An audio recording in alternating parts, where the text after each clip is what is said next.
Independent public accounting and advisory firms are growing organically and through targeted M&A. To attract desirable target firms, it takes more than a conversation with their partners. These leaders are getting calls from brokers and many other quality CPA firms like yours. They are pitched often and a lot of the messaging sounds the same. So how do you stand out? I recommend an M&A branding strategy. This is different from your firm's branding. An M&A branding strategy should include unique messaging, public relations, and content that lets targets know that you share their values and culture.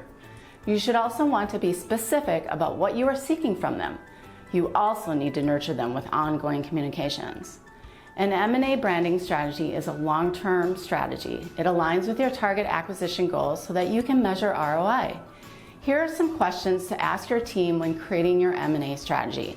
Number 1, who are your prospecting team leaders? These leaders should have carefully created LinkedIn profiles, bios, and public relations to show who they are as people and what they stand for. Target prospects will research them after meeting them. You want them to imagine working well with these leaders to have a warm impression of them. Number 2, how would you describe the kinds of targets you are seeking? Create some messaging around your goals so that they can be used naturally in your prospecting conversations.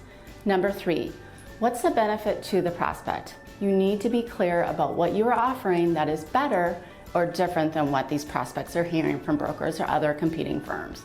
Number 4, what information can you send about your firm? Branded materials, postcards, letters, and emails specifically for M&A can give you a polished impression. But make sure to personalize the message so each prospect feels as special as they are to you. And finally, how will you support the process? An M&A strategy only works when you follow it. If you are not following up with these prospects, they will lose interest in you. You need to show them you are serious and honest about building a great relationship before you can talk about M&A. Be ready for the legwork. If you have any questions about branding for M&A, give me a call.